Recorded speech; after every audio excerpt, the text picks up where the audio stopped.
sabihin, nilower mo ang bansang Pilipinas dahil you're the head of state and you're talking to a vice president outgoing? And in the very first place, what is the value of that? Is there any value for the Philippines talking to an outgoing, a loser vice president in the election? Really? I'm not kidding. I was really shocked. Kasi ang alam ko, ang magiging kausap niya, si outgoing President Joe Biden at saka yung outgoing din ata na Prime Minister ng Japan or current. I'm not sure about the Japan. Basta Prime Minister din. From what I can see in social media, backlash. Everyone was asking why Kamala Harris. Bakit si Kamala Harris ang kausap niya? Hindi si Trump. It comes to the Philippines. Kasi ang level mo is president. And you talk to the president too. Now, kung gusto mo lang i-wish si Kamala na, oy, good luck to what you're doing, you will be doing in the next coming days kasi you're outgoing vice president. Good luck ha, and let's keep in touch. That is a personal call. But it should not be an official call. Na ilalagay mo pa sa mga dyaryo. What is this? A publicity stunt? Just because you have an INC rally and you want to cover up the millions of Filipinos that were on the streets and gusto mo mapunta sa iyo yung eksena ng media dahil kausap mo si Kamala Harris. Ang tanong ko, what's the value of it? What's the value of that for the country? Mayroon bang value? May makukuha ka ba? Ang Pilipinas ba mayroon? Wala. Because outgoing yan eh. Ang kailangan niyang kausapin, kung kaya niyang kausapin at kaya niyang makapenetrate sa kordon ni Trump, is si Trump. Kasi Trump is incoming.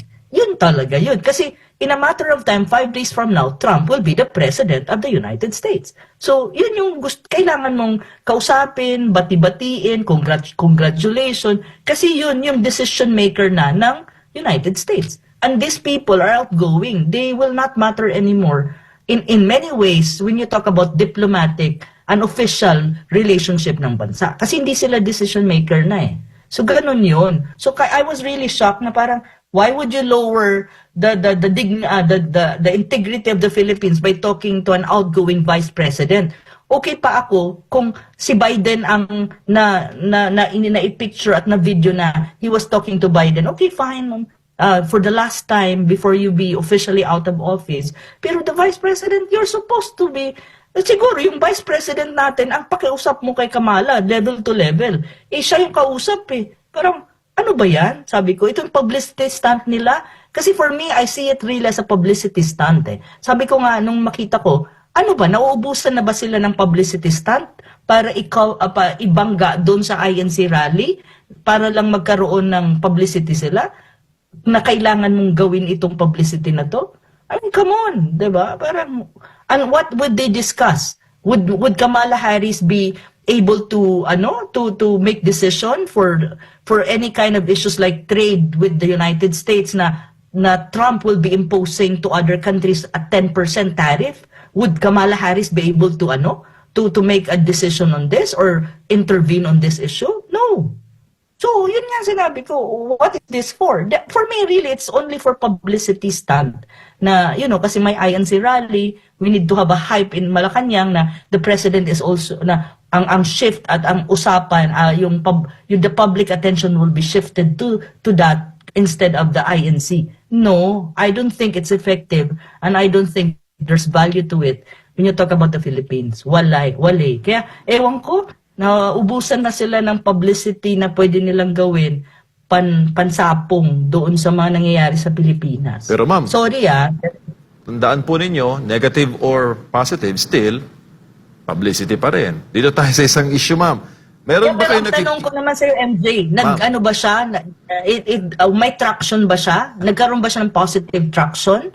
I think it was a backlash.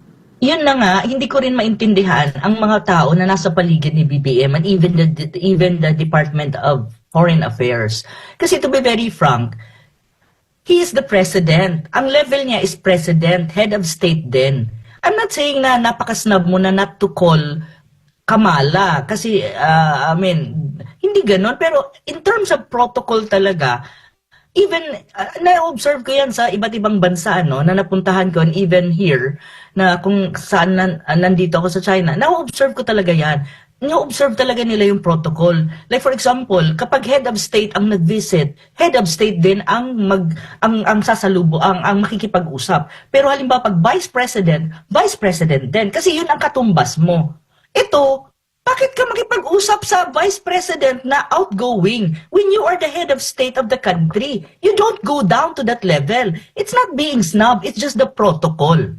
There's such a thing as protocol that you have to follow. You may call her in a personal capacity as your friend, but in a protocol, if protocol yan, hindi. As much as possible, you avoid it kasi dapat pantay kayo ng level because you have to lift